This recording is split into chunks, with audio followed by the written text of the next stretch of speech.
안녕하십니까. 강원도 평화기획팀장 임영빈입니다.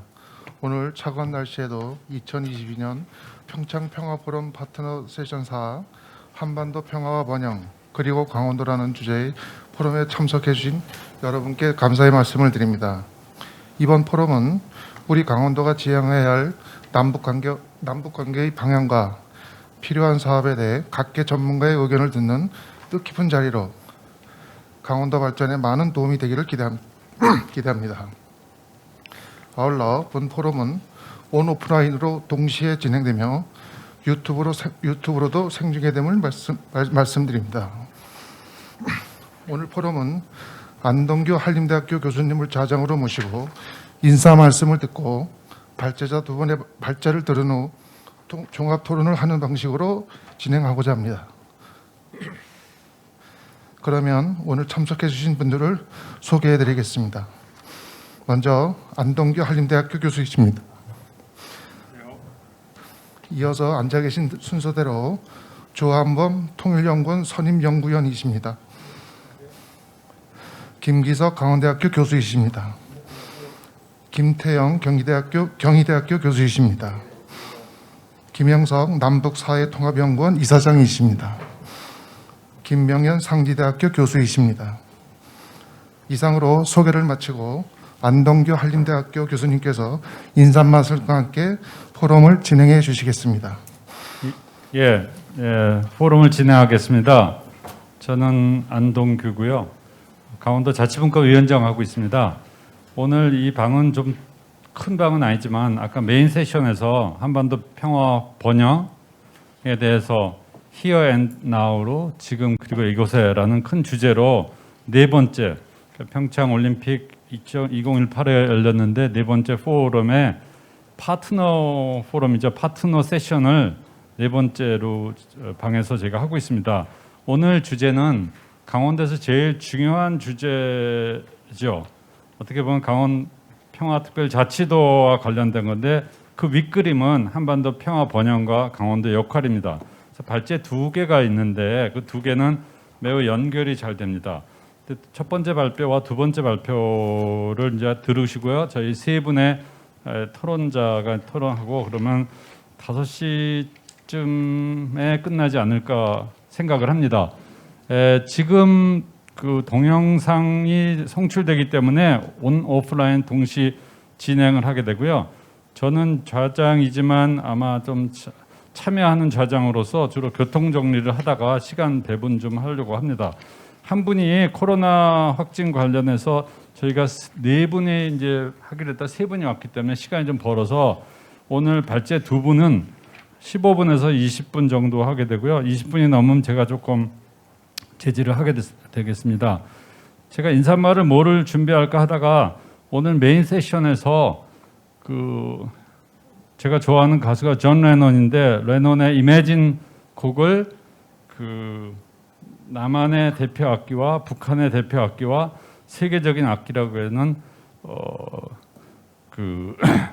세 악기가 바이올린까지 해서 세 악기가 연주하는 걸 듣고 제가 학창 시절에 많이 들었던 노래 이매진의 한 가사가 생각이 났습니다. 번역을 어떻게 하는지 모르겠지만 Imagine all the people living life in peace. 모든 사람들이 평화 속에 살고 있는 세계를 상상해 보십시오. 평화 가운데 살아가는 삶을 살아가는 모든 사람들을 상상해봐라. 오늘 저희가 이 주제로 제가 다른 곳에도 많이 진행을 해봤는데 강원도의 평화를 어떤 식으로 정착을 하고 이것이 한반도 평화에 또 크게는 한반도 번영에 또 통일에 어떤 기여를 할까를 모색하는 시간이고요. 많은 사람들이 고민을 하는 주제이기도 합니다.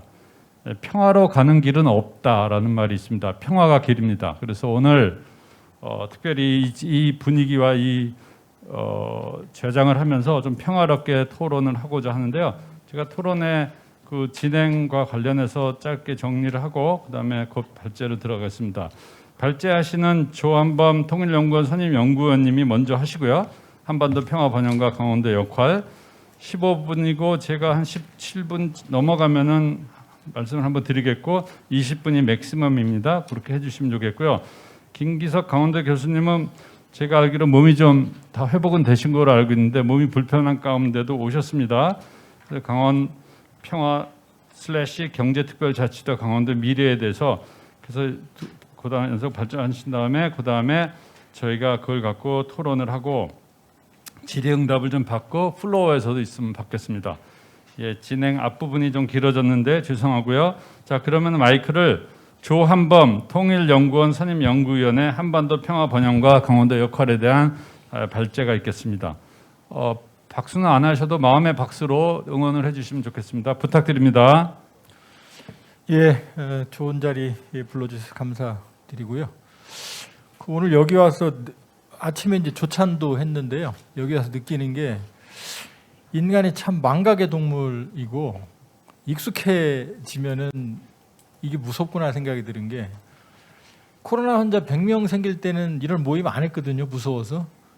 근데 지금 10만 명이 생기는데도 지금 이 회의를 하고 있거든요. 이게 익숙해진 거죠. 어릴 때 그 참새들이 벼 쪼아 먹으면 참새 잡아서 이렇게 죽여서 이렇게 걸어놓으면 처음엔 참새들이 안 오거든요. 근데 조금 있다가는 그 참새 밟고 그 벼를 쪼아 먹습니다. 제가 이 말씀을 왜 드리냐면 지금 우크라이나 사태 보시면 굉장히 지금 살얼음처럼 보이시죠? 근데 북한이 미사일 쏘고 그러면은 연평도 포격하고 그러면 외국인 친구들이 저한테 전화해요. 너네 전쟁 나냐고. 그 우리나라로 빨리 피난오라고. 근데 우리는 평화롭게 아무렇지도 않게 여기 살고 있거든요.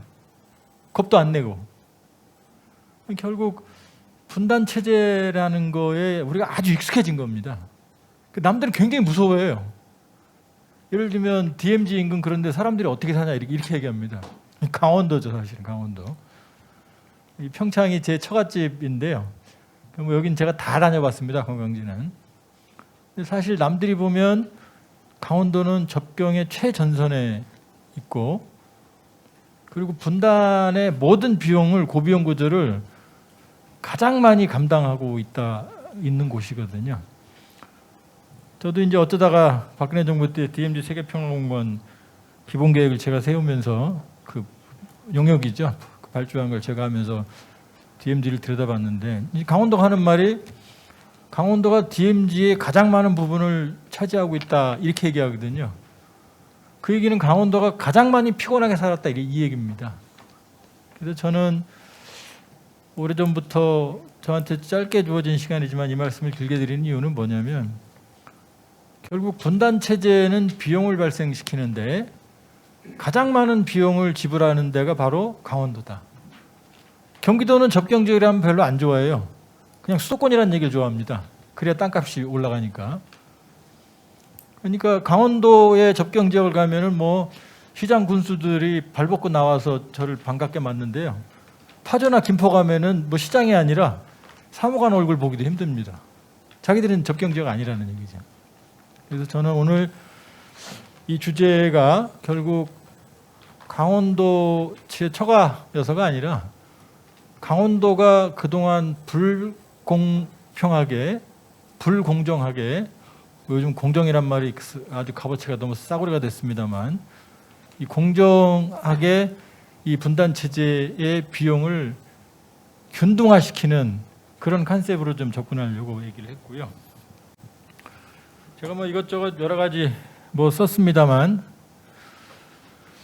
이 김정은 체제는 뭐 비핵화를 할 거냐 안 할 거냐 말을 하지만 김정은 체제의 큰 흐름을 보면 이 집권 1기와 2기로 나눕니다. 아마 집권 초에 막 사람 잡아 죽이고 뭐 고모부 죽이고 뭐 막 기억이 나실 거예요. 그다음에 뭐 미친 듯이 뭐 핵실험했던 적이 기억이 날 거예요. 그건 뭐냐면 권력 기반이 취약했던 김정은 체제가 권력을 장악하고 그러려면 이제 유혈 숙청이 필요하죠. 그다음에 체제 경쟁이 실패했기 때문에 북한은 사실은 뭐 맨날 최첨단 군사력이 있는 것 같지만 한국이 세계 국방력 6위입니다. 북한은 28위쯤 돼요. 그러니까 이게 말이 안 되는 거죠. 핵만 뺀다 그러면은 뭐 북한은 뭐 우리 상대도 아니고요. 지금 뭐 이 주변 사람들이 안보 불안 떠드는 데서 이해를 못 하겠는 게 미국은 세계 1위입니다. 국방력이. 한국은 세계 6위고요. 합치면 우주 동맹인데 세계 28위 북한한테 맨날 쩔쩔맨다는 이 뭐 안보 굴종이라든지 그런 얘기 나올 때마다 참 한심하죠, 사실은. 북한이 핵을 개발한 이유도 이 한미동맹의 막강한 재래식 전력을 극복하려고 핵을 만든 겁니다. 그러니까 김정은은 집권 초에 권력 장악과 국방력 강화에 올인을 한 거죠. 뭐 속된 말로 몰빵을 한 거죠. 그게 집권 1기입니다. 집권 2기는 이제 먹고 살아야죠. 권력도 가지고 핵도 가졌지만 얘들이 밥을 먹여주진 않거든요. 그러니까 2018년부터 이때 이제 평창올림픽 왔죠. 2월 달에. 그리고 뭐 정신없이 정상회담 했죠. 남북 정상회담 3번, 북미 정상회담 2번, 중국 5번 갔죠. 그 다음에 판문점에서 또 만났죠. 푸틴도 만났죠. 다달이 정상회담 했거든요. 먹고 살려고 나온 겁니다. 근데 이 비핵화 협상이 결렬되면서 실패했죠. 이게 이제 김정은의 그랜드 페일리어입니다. 그러니까 집권 2기가 전략이 실패한 거예요. 지금 그 상황입니다. 그럼 지금 집권 2.5기죠. 지금 뭐 막 쏴대고 뭐 사고 칠 것 같지만 그 얘기는 뭐냐면 엄마한테 애가 자전거 사달라고 그랬는데 엄마가 안 사줬어요. 그럼 애가 어떻게 해요? 어머님 죄송합니다. 이렇게 안 끝나죠? 짜증내는 거죠. 이제 부엌 문 앞에서 막 문 열었다 닫았다 하면서 나 이제 가출할 거야 하고 협박을 하는 거죠. 지금. 내가 사달라는 거죠. 지금 이 상황입니다. 그러니까 베이징 동계올림픽 끝났으니까 이제 또 무력 시위가 이어질 겁니다. 근데 이 상황은 김 위원장이 이 경제발전 노선을 포기한 게 아니고요. 지금 자기들이 유리한 방식으로 협상을 하겠다는 겁니다. 비핵화할지 안 할지는 아무도 몰라요. 그러나 핵을 가지고 협상을 해서 자기들이 원하는 걸 얻겠다는 겁니다. 지금 요 크리티컬 포인트에 우리가 와 있다라고 저는 판단하고 있고요. 한반도 평화 프로세스는 뭐 실패했다 그렇게 볼 수 없죠. 저 그림 보시면 아시겠지만 사실 이 여기에서 보면 모두 한국이 먼저 시작했어요. 4.27, 6.12, 그 다음에 9.19 평양, 하노이, 그 다음에 4월 11일 워싱턴, 6.30 판문점 회동, 9월 23일 유엔, 그 다음에 10월 스톡홀름 실무협상. 그러니까 우리가 부지런히 협상을 견인했는데 결과적으로는 실질적인 합의에 실패한 거죠. 그러니까 고단하게 노력은 했지만 결과는 안 나온 게 한반도 평화 프로세스고 그 사이에 사실은 평가는 못 받지만 코리아 이니셔티브를 우리가 구현을 한 겁니다. 그 다음에 트럼프, 저도 싫죠. 그런데 트럼프를 맹목적 이렇게 비난만 하면 안 되는 게요. 트럼프가 한 일이 많아요. 첫째는 북한의 자발적 모라토리엄, 핵실험, ICBM 발사 중단하는 걸 트럼프가 견인해낸 겁니다. 그 다음에 트럼프가 처음으로 북미 정상회담을 견인해냈거든요. 북미 협상 처음이거든요. 2번이나 만났잖아요. 그러면 이 영변 핵시설 폐기 의사까지 자발적 모라토리엄, 영변 핵시설 폐기, 정상회담 트랙까지 견인해냈기 때문에 트럼프 레거시는 있는 겁니다. 그러나 결국 디테일 악마 부분에서 양측이 이제 충돌했다 이렇게 보고요. 한반도 평화체제 종전선언 뭐 긴 얘기입니다. 원래 종전선언이란 단계는 없어요. 존재하지 않습니다. 그냥 평화협정 체결하면 끝납니다. 그런데 종전선언이 한반도에서 왜 의미가 있냐면 북한 비핵화에는 제 기준으로 저도 핵 전문가입니다만 최소 20년이 걸릴 겁니다. 그러니까 뭐 말이 좋아서 완전한 비핵화한 후에 평화협정 체결한다. 그럼 20년 뒤에 체결하게 되는 거거든요. 그럼 말이 안 되죠. 그러니까 한반도 평화 프로세스 입구로서 종전선언이라는 특이한 단계를 떼낸 게 종전선언입니다. 일반적으로는 의미가 없지만 한반도에서는 종전선언은 의미가 있습니다. 신뢰 형성의 입구로서. 그런데 지금 뭐 여러 가지 제가 얘기 썼습니다만 입구로서 가능하거든요. 그러나 문재인 정부 임기 내 이 종전선언은 어려워졌다. 이미 싱가포르 북미 정상회담에서 했어야 됩니다. 그러나 지금으로서는 유효성을 상실했다. 그러나 큰 틀에서 한반도 평화프로세스 종전선언의 의미는 남아있다 이렇게 볼 수 있습니다. 자, 그리고 이제 여러 가지 벌써 한 10분 썼는데요. 강원도의 여러 뭐 같이 이 얘기는 뭐 수도 없이 제가 아니어도 그동안 많은 사람들이 얘기를 했기 때문에 남북협력 방안을 보시면 저는 결국 지금 저발전이 이렇게 말씀드리면 뭐 돌맞을지 모르겠지만 저발전이 상당한 자산이 되는 시대입니다. 그러니까 이 강원도의 평화, 생태, 생명 이런 가치를 활용하면 새로운 형태의 고품질의 발전이 추구될 수가 있다. 그 중 하나가 평화 브랜드 가치입니다. 평화 브랜드 가치. 그래서 저는 강원도를, 왜냐하면 저는 뭐 CSIS 무슨 뭐 저기 뭐 스웨덴의 시프리 뭐 이러는데, 아니 세상에서 가장 갈등의 땅인 나라가 한국인데 또 가장 분쟁의 상징된 지역이 DMZ인데 여기에 세계적인 평화연구소가 없다는 게 말이 됩니까? 평화대학이 없다는 게 말이 됩니까? 저는 강원도의 세계적인 글로벌한 평화연구기관 DMZ 인근에 평화대학, 또 복합적인 이런 거죠. 알펜시아 같은 걸 크게 만들어서 이렇게 이런 것도 좋지만 평화의 컴플렉스를 하나 만드는 거죠. 그게 제가 생각하는 저 한반도 평화센터입니다. 저런 걸 만일에 만들어서 평화 산업이죠. 뭐 산업이란 말씀은 좀 죄송합니다만은 일종의 복합적인 평화 산업의 컴플렉스를 만드는 게 저는 가능할 거다. 이게 앞에가 많이 지나갔네? 왜 이렇게 갑자기 지나갔지? 이게 다시 한 번만 떼어주시겠어요? 뒤로 가는구나. 흔들 누르세요. 아니, 이거 뒤로 가려고 해요.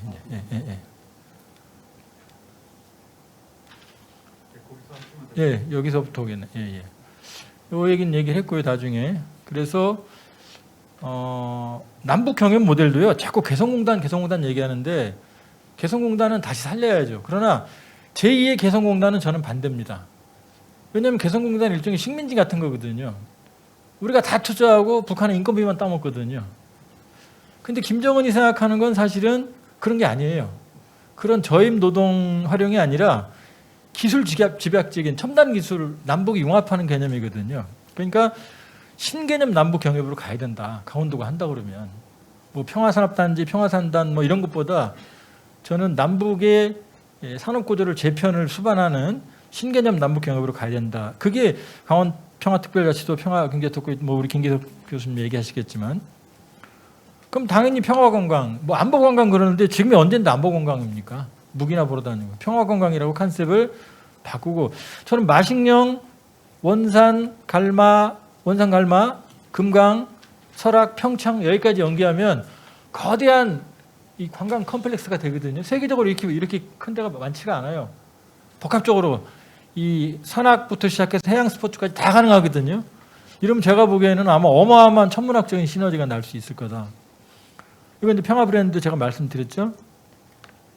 제가 뭐 이거 너무 작게 그렸습니다만 이거 누구한테 만들어 달라고 그랬더니 어서 그림 하나 훔쳐와가지고 이렇게 했는데, 이거보다 훨씬 더 큰 컴플렉스를, 그러니까 남북협력, 국제협력, 평화생태협력, 상주공간까지 가지는 이 안에 NGO 활동 공간, 그 다음에 이 세계적인 어떤 컨벤션까지 다 기능을 갖춘 이런 평화 컴플렉스를 하나 만들면 좋겠다. 그걸 저는 한반도 평화센터라고 이름을 지어봤습니다.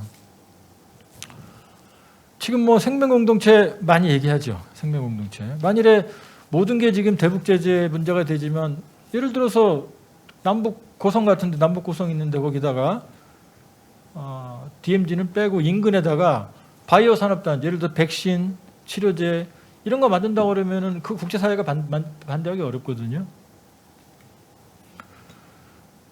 그 다음에 비무장지대의 국제평화지대 해야 되죠. 생태적인 관점에서. 그 다음에 남북강원 접경협력의 체계화. 지금 남북강원도 다 있거든요. 남북강원도. 그래서 남북강원 접경협력위원회를 좀 하나 만들었으면 좋겠다 이런 생각을 해봤고요. 동해해상 파시도 남북고성, 제가 고성 자문위원회에서 잘합니다. 동해에서 남북고성 파시도 할 수 있는 거고요. 그린 뉴딜, CDM. 북한이 우리 탄소 배출이 10분의 1밖에 안 됩니다. 그러니까 CDM 가능성 무한하죠. 우리가 스마트 산업 지원해주고 저쪽 탄소 배출권 사오면 윈윈이죠. 고려사항은 이겁니다. 아까도 말씀드렸지만 강원도가 좀 목소리를 강하게 내야죠. 왜 우리가 분담 비용을 다 내야 되느냐. 우리가 그동안 냈던 것들을 돌려달라. 지금 내고 있는 것도 돌려달라. 앞으로 낼 것도 균등해야 시켜달라. 그렇다고 뭐 강원도민 주머니에 다 돈을 집어넣을 수는 없으니까요. 결국 강원도의 인프라를 획기적으로 개선하는 겁니다. 예비 타당성 조사하면 다 안 나오죠. 여기는. 그런데 일단 여기에 천문학적인 인프라를 투자해 놓으면 여기 삶의 질이 개선되고 그럼 여기 투자가 당연히 들어오죠. 경쟁력이 있으니까. 지금 통일시대 그러지만 만일에 정말로 통일시대가 오면은 강원도는 영원히 오지가 될 수도 있어요. 그냥 북한으로 가버리거든요. 그때는 강원도는 접경지역이라는 특수성도 다 사라져버리거든요. 그냥 오지로 전락하거든요. 그러니까 지금 강원도의 경쟁력을 강화시키는 가장 좋은 방법이 바로 저 분단 비용의 균등화라는 개념입니다. 때를 써야죠. 우리가 낸 거 돌려달라고. 그게 정당한, 그게 공정이거든요. 결국 이겁니다. 결국 여기에 대폭적인 인프라 개선. 제가 서울에서 대구 가는데 걱정 안 하거든요. 근데 서울에서 철원 가려면 한숨부터 나와요. 벌써 한 2시간 반, 3시간 걸리거든요. 차 막히면 거의 3시간 반 걸리고. 대구까지 1시간 반밖에 안 걸리거든요. 1시간 40분밖에. 밑으로 가면 아파트가 쭉 있지만 강원도로 오면 있는 게 가옥공장, 돼지농장 이런 밖에 없거든요. 조그만 중소기업. 그게 바로 이 문제 때문입니다. 만일에 천문학적인 인프라를 구축해놓으면 뭐하러 남쪽으로 내려갑니까? 이쪽으로 훨씬 더 입지 조건이 좋은데. 그리고 마지막인 것 같은데요. 제가 통일국민협약 국정과제를 제안한 사람이고 10년 동안 연구했는데 결국 제 우려대로 실패했습니다. 뭐 통일부에서 했다고 그러는데 사람들이 했는지도 모르고요.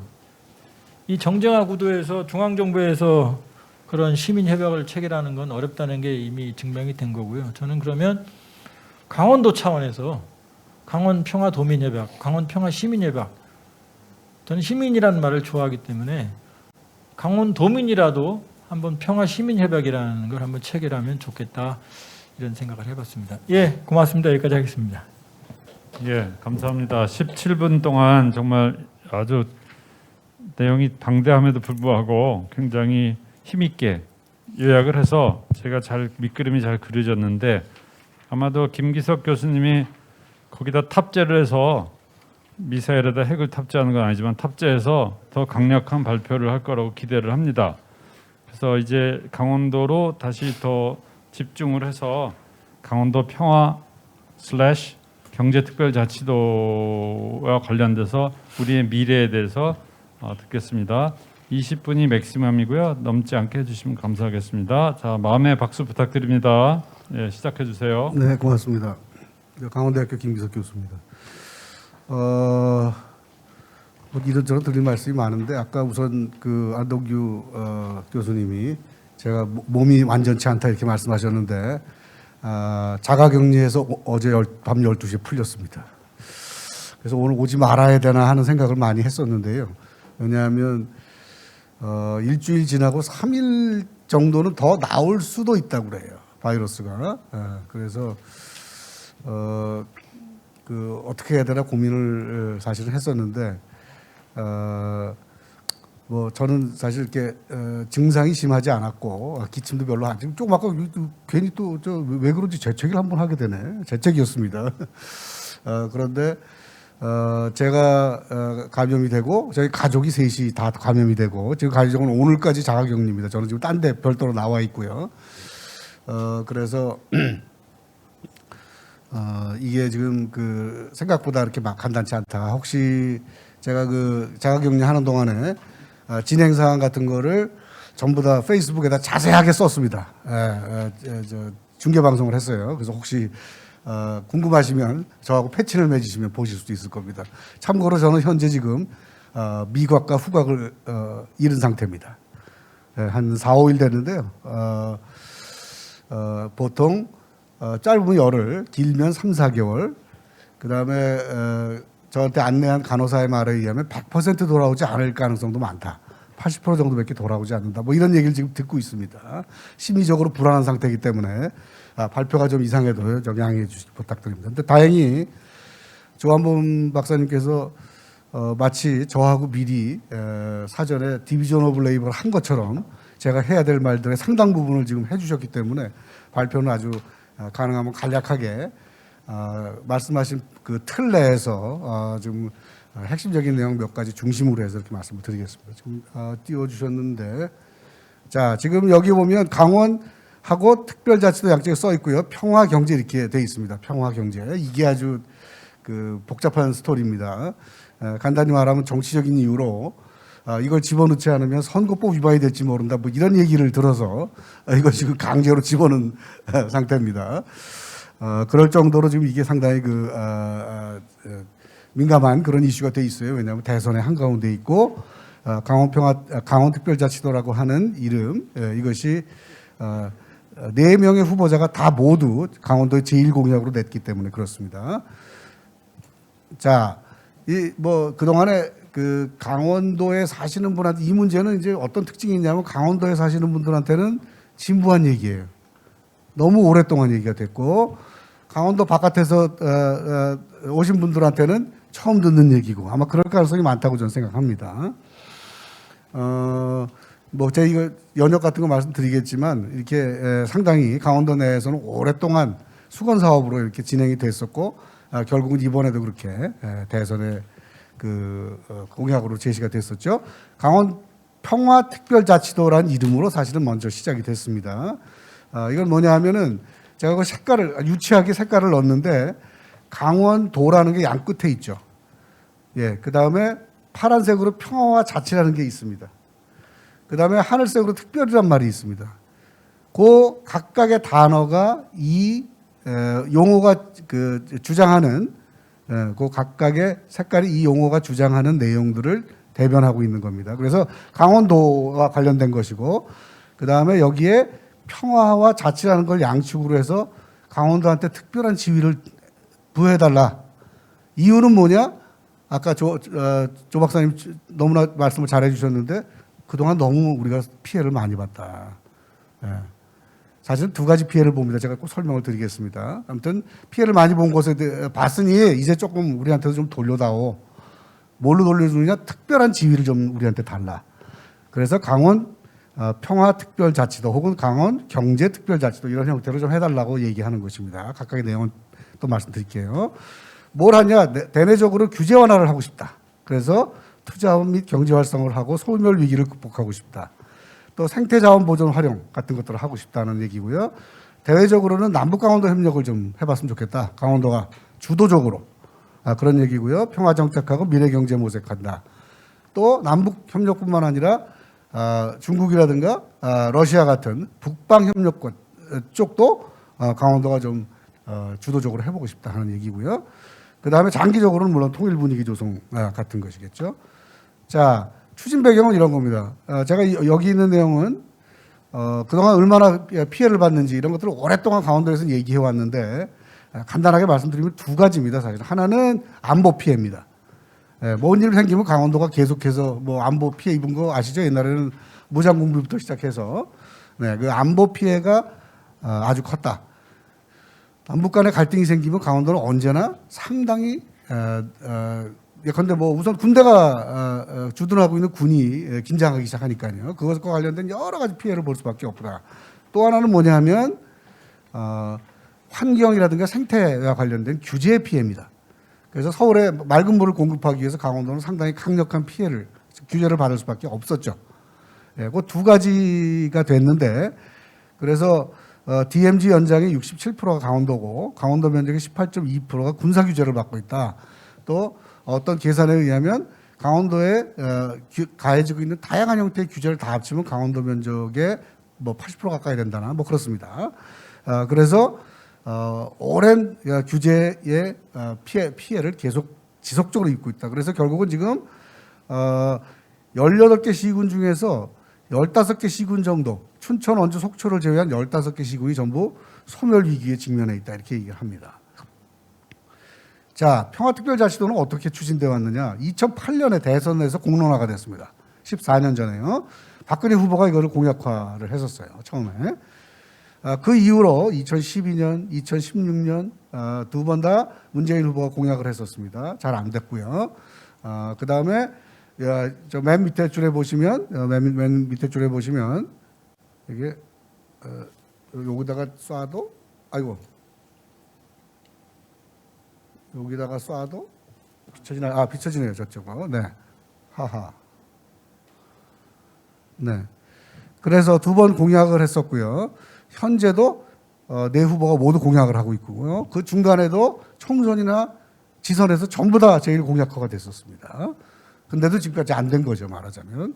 그런데 2008년에 공론화되고 나서 18년에 심기준 의원이, 그때 당시 원주의 심기준 의원이 법안을 10년 만에 제출했습니다. 이거는 폐안이 됐고요.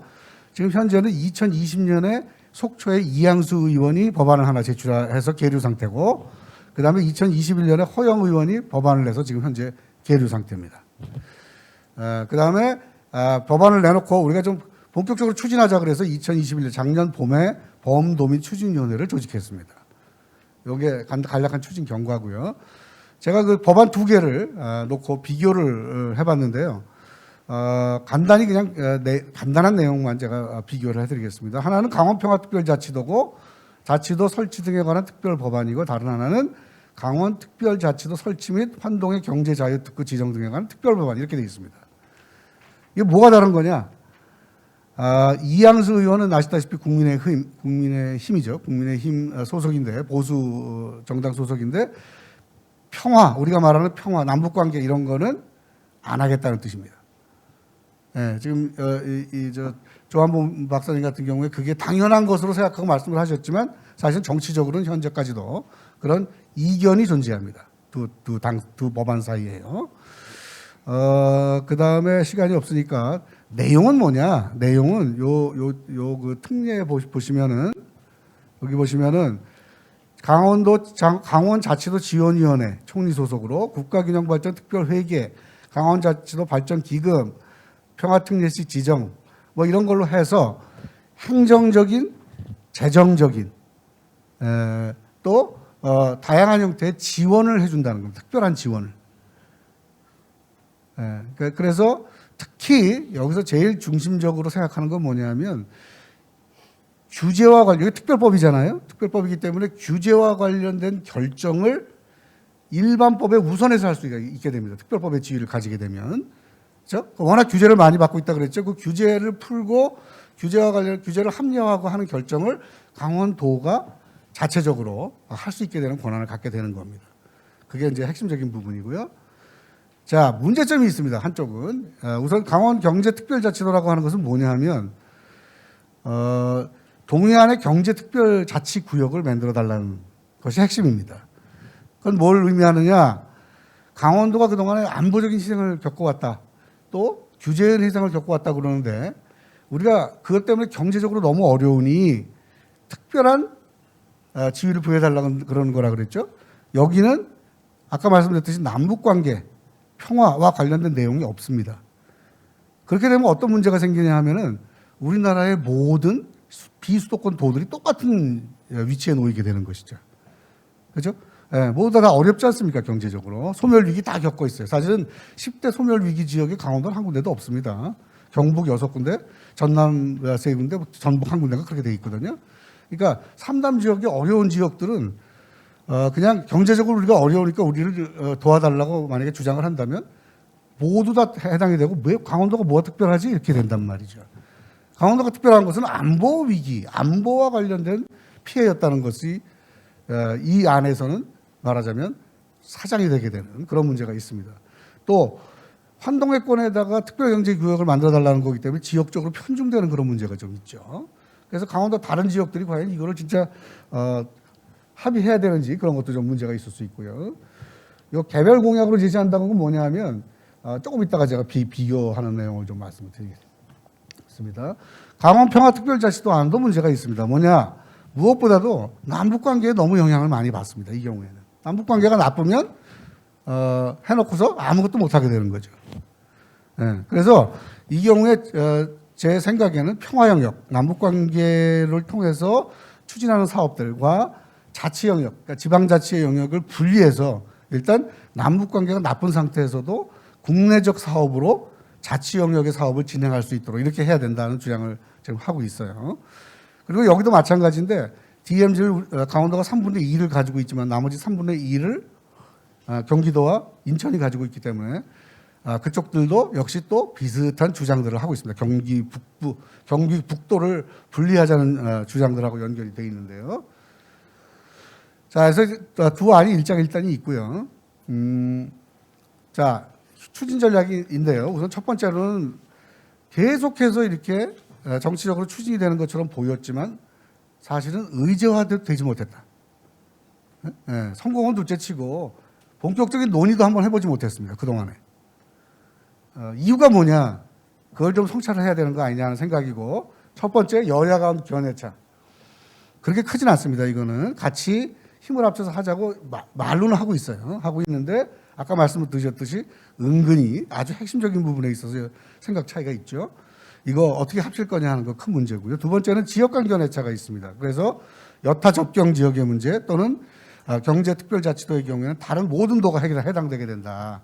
왜 강원도만 특별하냐 이런 문제 제기하게 된다. 세 번째는 강원도가 너무 정치적으로 열세다. 그래서 의제화도 못 해봤다. 이건 엄연한 사실입니다. 네 번째는 추진 전략이 너무 부재한 거 아닌가. 왜냐하면 법안의 내용에 보면 특권의 내용이 굉장히 큽니다. 그래서 국회의원들하고 두어 번 이어갖고 얘기해봤는데 아유 너무 이거 센 거 아니에요? 조금 낮춰서 일단 기초법안만 통과시키고 상당히 오랜 기간 동안에 개정하면서 좀 더 나은 내용으로 바꾸는 게 낫지 않습니까? 뭐 이런 식의 전략을 얘기합니다. 그래서 그런 전략이 그동안 없었다는 거. 그다음에 아까 말씀드렸는데 너무 오랫동안 말만 하고 되질 않으니까 도민들은 이제 피로해졌어요. 또 저 얘기야? 그래서 이 공약을 1번 공약으로 냈더니 매스컴의 대부분의 반응이 뭐였느냐? 아이고 저 진부하게 또 무슨 평화특별자치 이렇게 됐습니다. 저희 판단은 어찌됐든 강원도는 북쪽을 지향할 수밖에 없다 하는 것이 저희 생각입니다. 그래서 그런 원인들로 됐고요. 최근에는 근데 여건이 상당히 좋아졌습니다. 제가 뭐가 좋아졌는지를 한번 좀 따져봤는데 첫 번째는 지방자치 여건이 개선됐는데 2020년에 지방자치법이 전부 개정이 돼서 지방자치와 관련된 분위기가 상당히 좋아졌습니다. 그 다음에 두 번째는 입법화 절차에 들어갔다. 말하자면 법안도 냈고, 법안 이제 그 이양수안, 허영안 두 가지 법안이 올라가 있다고 그랬죠. 그다음에 또 하나는 부수 법안이 필요합니다. 왜냐하면 이게 뭐 재정적인, 행정적인 여러 가지 지원을 해줘야 되는데 그거를 하려면 그에 따른 법안들이 있어요. 4대 부수 법안인데 그것도 이미 다 개정안을 제출 중에 있습니다. 그러니까 준비는 상당히 많이 했습니다. 이제 예전과 달리. 자, 그다음에 범도민추진위원회라고 그래서 이제 그 전체적으로 좀 진짜 한번 세게 움직여보자 그런 생각을 하는 것이죠. 이거 강원도에서 처음 있는 일이었다고 그럽니다. 그래서 2021년 작년 6월에 국회에서 공청회를 개최해가지고 초당적으로 협력을 해나가자 이렇게 많은 약속을 했어요. 그리고 그것에 따라서 여러 가지 활동을 해서 2월 9일 날이었는데요. 2월 9일 날 서영교 이게 지금 이제 행안위에 소속 행안위 법안이거든요. 그래서 행안위원장인 서영교 의원을 모셔다 놓고 강원도가 이걸 얼만큼 지금 원하는지를 매우 강하게 어필을 했습니다. 같이 회의를 하면서요. 그랬더니 행안위원장이 뭘 원하느냐 그래서 일단 공청회를 해달라. 왜냐하면 입법을 시작하려면 첫 번째 과정이 공청회입니다. 입법 과정으로 들어가려면. 그래서 2월 9일 날 국회 행정안전위원회 입법 공청회가 됐습니다. 그래서 이제 정식 법안을 그러니까 정식 입법화 절차로 들어갔다 하는 말씀을 드릴 수 있고요. 자, 요번에 이게 뭐가 좀 또 달라졌느냐? 뭐 정당에 따라 조금 다릅니다만은 이번 선거에서 지역에서 가장 핵심적인 의제는 뭐냐? 메가시티입니다. 여러분 들어본 적이 있으신지 모르겠어요. 메가시티입니다. 그러니까 지역별로 지금 여기에 보면 경남권, 부울경, 그다음에 대경권, 그다음에 광주, 전남, 대세충이라고 해서 대전, 세종, 충남, 수도권 이렇게 해서 5개 권역 말하자면 수도권에 대응할 만한 300만 이상의 메가시티를 만들자고 하는 것이 이번 선거에 있어서 지방이 원하는 가장 핵심적인 공약인데 강원도는 어디에도 낄 수가 없습니다. 왜냐하면 거기 낄 만한 도시가 없어요. 강원도 제일 큰 도시 원주가 35만 밖에 안 되기 때문에. 그래서 불만을 계속 얘기해서 어떻게 됐느냐. 3개 특별자치권을 만들겠다 해서 강원 평화특별자치권, 제주특별자치권, 새만금 전북특별자치권 이렇게 3개의 특별자치권을 만들었습니다. 그러니까 이건 뭘 의미하느냐. 전에는 그냥 강원도는 평화특별자치도를 해주겠습니다. 이렇게 공약을 했었는데 이번에는 뭐냐면 전국적인 국가개발계획의 콘텍스트에 들어가게 됐다는 걸 의미하죠. 네. 이제 그런 의미에서 이번에는 상당히 과거보다, 왜냐하면 이제 다른 데에서 너희가 뭔데 특별하게 너희들이 그런 걸 해? 이렇게 반대할 명분이 상당히 줄었다. 예? 왜냐하면 니네는 그거 해. 우린 그거 못하니까 이거라도 할게. 이렇게 얘기할 수 있게 된 겁니다. 예, 상당히 큰 변화라고 저는 생각합니다. 네, 그래서 이제 추진 전략이 필요한데요. 우선은 아까 말씀드렸듯이 일단은 모양 좋게 하려면 허영안과 이항수안을 통합해야 됩니다. 예, 이게 사실 간단치 않습니다. 작년에 통합하는 프로젝트를 해서요, 안을 만들어 봤는데 내용이 상당히 뭐랄까, 그러니까 쉽게 통합하기 쉽게는 통합이 잘 안 돼요. 지금까지도 지금 계속 논의가 진행이 되고 있고요.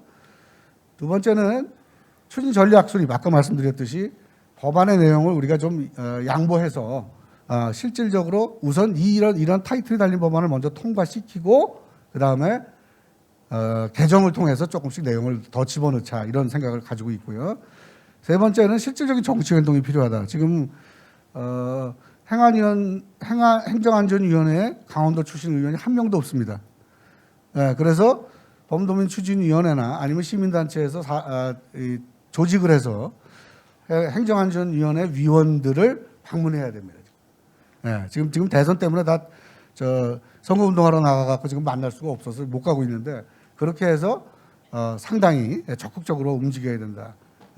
그런 말씀을 지금 드리고 있습니다. 그래서 문자 보내기도 막 하고, 방문하기도 하고, 공청회도 하고, 칼럼도 열심히 쓰고, 이런 식으로 도민들이 적극적으로 참여해 주시면 좋겠다는 생각입니다. 홍보하고, 그 다음에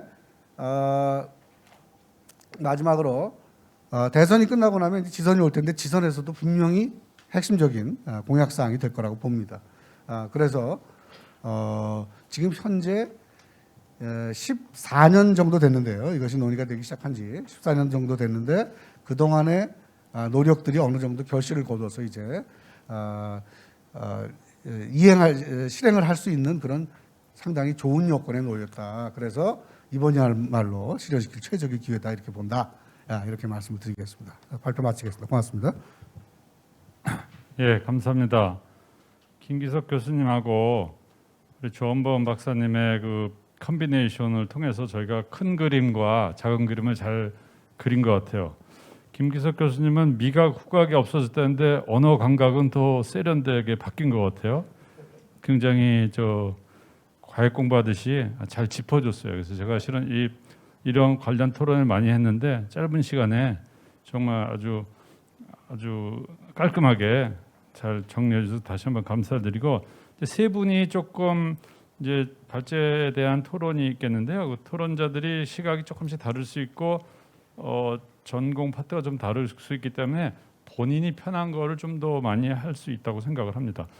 여러분들이 보시기 편하도록 그렇지, 오른쪽부터 이렇게 가면 될 것 같아서, 우리 김태형 교수님 위원님이신데 자치분과위원회 위원이셔서 김태형 교수님부터 시작을 하시면 되겠고요. 두 분의 발제를 베이스로 본인이 생각한 걸 좀 해주시면 되겠고요. 저는 원래 사회 볼 때 토론자를 두 바퀴를 돌리는데 오늘 두 바퀴 안 돌려도 될 것 같아요. 그래서 그냥 한 꼭지 돌고 질의응답식으로 하면 되니까 7분, 8분, 뭐 10분 정도, 그 10분이 맥스라고 생각하시는데 토론 10분 하기 쉽지가 않거든요. 그러니까 편하게 하시면 될 것 같습니다. 부탁드리겠습니다. 마음의 박수를 좀 쳐주세요. 네. 네, 반갑습니다. 경희대학교 행정학과 김태형이라고 합니다. 지금 대통령 소속 자치분권위원회 위원으로 일하고 있고요.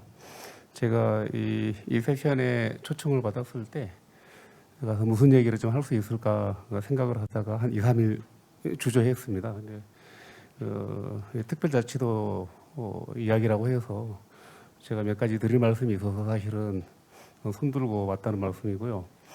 또 우리 조한범 우리 박사님 내공이 묻어나는 여러 가지 좋은 아이디어 말씀 많이 해주셨는데요. 그렇습니다. 이제 평화를 위하는 거, 평화라고 하는 거는 결국 우리가 가야 할 길이잖아요. 결국 가야 할 길이기 때문에 우리가 차근차근 준비 하면 될 것 같고, 제가 우리 김기석 교수님 발제 문에 대해서 이야기를 조금 더 하고 난 다음에 시간이 조금 나면 그 짧은 소견입니다만은 통일 문제에서 저 일반 국민의 한 사람으로서 좀 이야기를 해볼까 합니다. 그 특별이라는 단어를 참 좋아합니다. 최근에 하나 추가해서 더 특례를 또 좋아하고요. 이 특자를 참 좋아합니다. 이게 언제부터 좋아했냐 그러면 역사가 오래입니다. 그냥 짧은 역사만 말씀드리면 원조는 서울이죠. 여러분 서울특별시라고 하시잖아요. 그게 원래 서울특별자유시입니다. 그러니까 여러분 서울시에 대한 오해를 먼저 푸셔야 이 문제 해결할 단서가 생기기 때문에 제가 좀 말씀을 좀 드릴까 합니다. 1945년 해방이 되고 난 다음에 원래 서울은 경기도 경성시였죠. 말하자면 경기도 수원시처럼 경기도의 한 도시에 불과했죠. 근데 이게 이제 독립이 되고 난 다음에 미국 군정청에서 경성시를 경기도로부터 분리합니다. 분리해서 자유시라는 개념으로 이제 분리를 해요. 그래서 영문이 버치 보고서를 보시면은 서울 인디펜던트 시티라고 되어 있어요. 서울 독립시예요. 이 개념이 어디서 왔냐 그러면 미국식입니다. 그분이 버지니아 출신이어서 그 동네에 독립시들이 좀 있거든요. 이제 그런 개념을 가져왔는데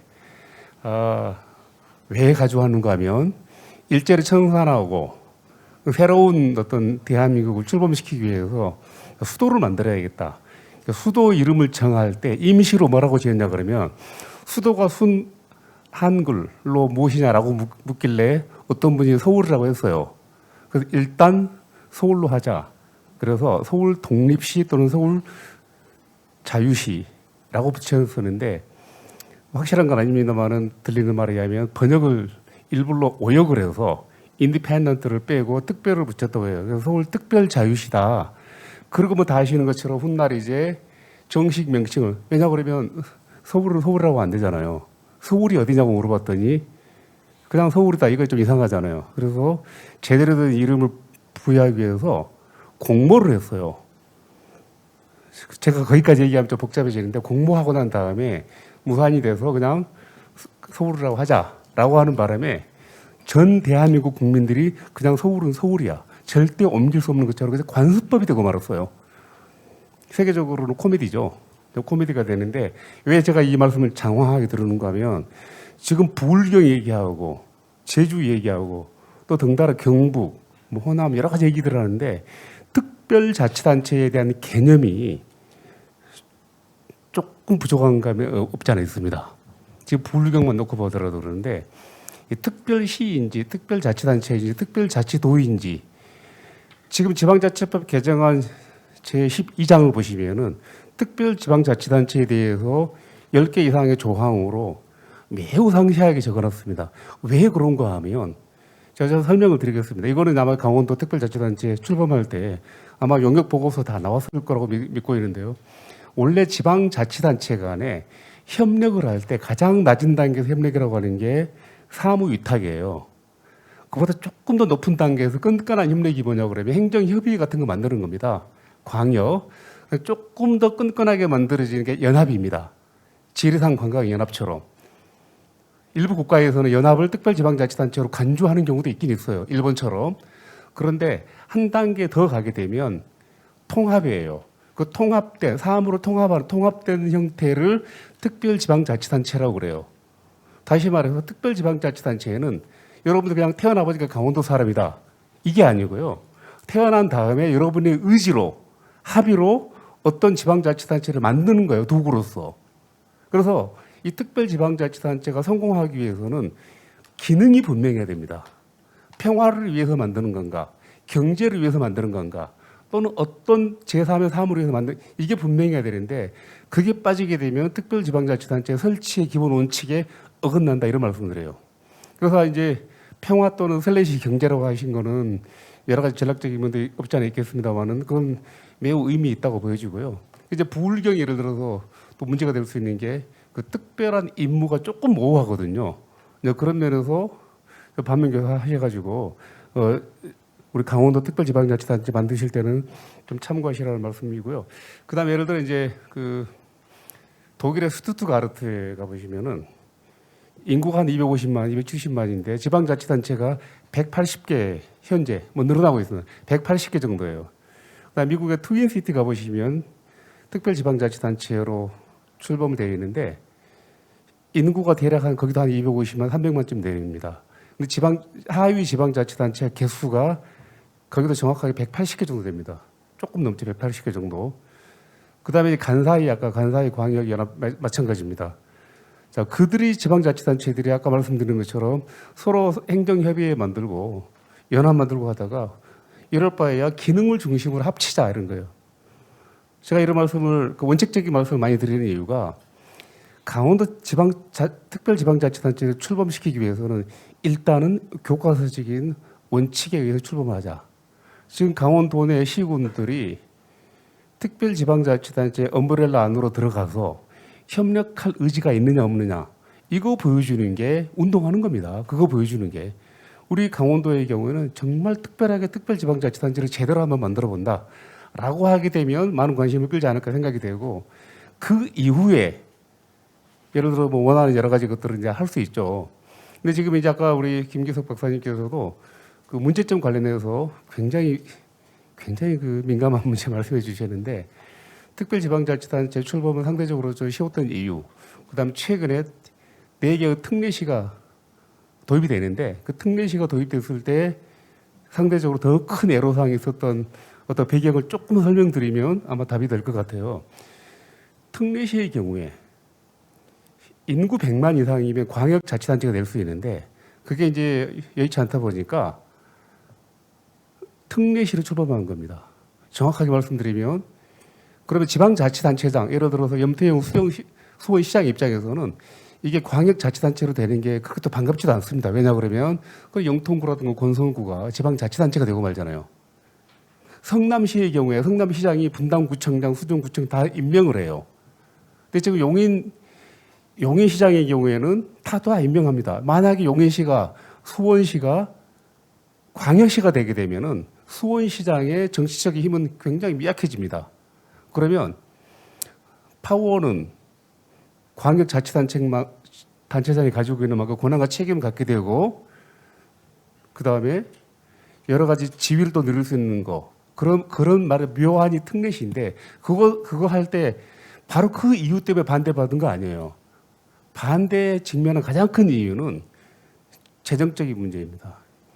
대한민국 지방자치단체 243개 지방자치단체 간의 이 관계라고 하는 거는 제로섬 게임이거든요. 누군가가 한 푼 더 가져가게 되면 반드시 누군가가 손해보게 돼 있어요. 그게 국가 단위에서도 그렇고 강원도 내에서도 춘천이 많이 가게 되면 원조가 손해보게 돼 있어요. 충청도에서도 이번에 청주가 특례시 하겠다고 했는데 막 반대한 이유가 청주가 특례시가 되면 진천, 음성 다 손해를 보게 돼 있어요. 그거는 계산해보면 금방 나옵니다. 그래서 반대한 거예요. 결국에 무산이 되고 인구 100만 이상만 일단 통과시켜줬어요. 특별지방자치단체가 되어졌을 때 딱 다른 지방자치단체에서 관심 가는 건 딱 하나입니다. 강원도가 특별지방자치단체 됐을 때 교부세과 직원들이 좀 복잡해집니다. 강원도청 교부세 조정교부금 배분해 주신 우리 공직자 여러분들 좀 복잡해집니다. 그래서 이 모든 게 흐트러지는 거예요. 결국 국회 통과를 못합니다. 바로 그 이유 때문에. 그래서 우리 경제가 어렵게 재정이 어렵기 때문에 우리 좀 도와달라. 그건 특별지방자치단체가 아니죠. 그렇게 되면은 다른 의미로 나가야죠. 실제로 결과적으로 지내다 보니까 특별지방자치단체가 된 이후에 경제적인 재정적으로 도움을 받았다. 그건 가능한 일인데 재정적인 도움을 위해서 특별지방자치단체를 만든다? 전략적으로도 그게 노출이 되는 순간 절대로 법 통과되지 않습니다.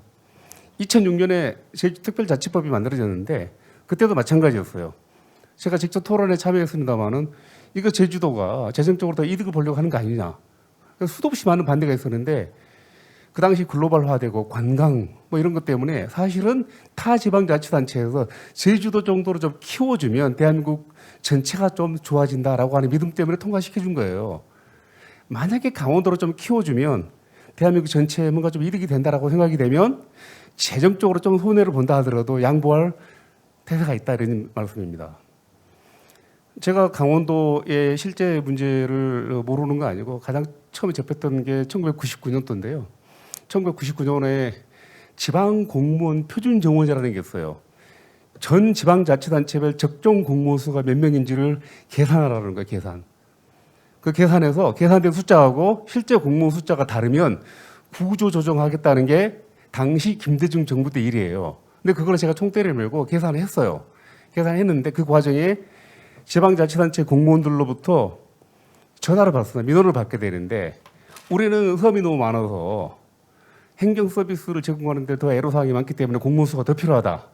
우리는 산간 오지가 많아서 더 힘들다. 이런 얘기들을 많이 하는데 수백 가지 의견을 얘기하게 되는데 강원도 철원에서 인제에서 뭐라고 얘기하냐 그러면 군인도 인구수에 포함시켜달라. 안 된다고 했더니 그러면 군인 2명당 인구 1명을 포함시켜달라. 산정할 때 그렇게 해달라. 그러면서 이제 그 당시 이제 실질적으로 이제 강원도 애로사항을 느꼈었는데 지금도 그때하고 크게 다른 바는 없습니다. 그래서 차제에 평창 포럼도 그렇고 이 부분에 대해서 진행하실 때 제가 딱 30초만 더 말씀드리겠습니다. 출범시킬 때 너무 거대 담론으로 나가시지 마시고 우리 강원발전연구원도 그렇고 우리 강원대학교에서도 연구 많이 하실 텐데 특별지방자치단체 개념에 충실해서 제대로 된 특별지방자치단체 하겠다라고 선언하고 일단 추진해 보는 겁니다. 그러는 과정에 덤으로 따라오는 게 경제특별지방자치단체, 평화특별지방자치단체가 되는 거예요. 제주도가 했던 방식입니다. 그 방식을 좀 따라가시라는 그런 부탁의 말씀을 드리겠습니다. 네, 이상입니다. 예, 감사합니다. 실제적인 아이디어와 제안도 잘 소화를 했고요. 시간이 길게 하셨는데 재밌어서 제가 안 끊었어요. 그래서 정말 세 분이 다 지금 안타를 다 치고 나와서 이제 점수 남은 두 분이 점수만 내면 될 것 같아서 김영석 박사님하고 우리 김영환 교수님이 이제 포인트만 잡아주시고 저희 그러면 플로어에서 좀 질문 받고 두 분 발제자한테 주면은 제가 5시 안에 마무리할 것 같고 이제는 10분을 넘으시면 안 됩니다. 네, 부탁드립니다. 예, 반갑습니다.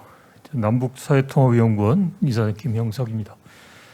남북사회통합위원권은 이제 통일부에서 이제 공직 생활을 하고 끝나고 난 다음에 이제 민간에서 이제 남북 교류협력 활동을 하는 그런 분들과 함께 이제 통일 시대를 열어가자라고 하는 이제 민간 이제 비영리 단체입니다. 그래서 강원도에서 이제 저를 이렇게 토론자로 부른 이유는 제가 생각한 데는 이제 공직 생활을 하는 동안에 느꼈던 소위 한반도와 평화 번영을 위한 하나의 그런 큰 흐름이나 고려사항, 그리고 또 이제 강원도가 그러한 그 흐름 속에서 할 수 있는 이제 아이템 이런 부분에 대한 이제 의견을 듣고 싶어서 한 게 아닌가 싶습니다.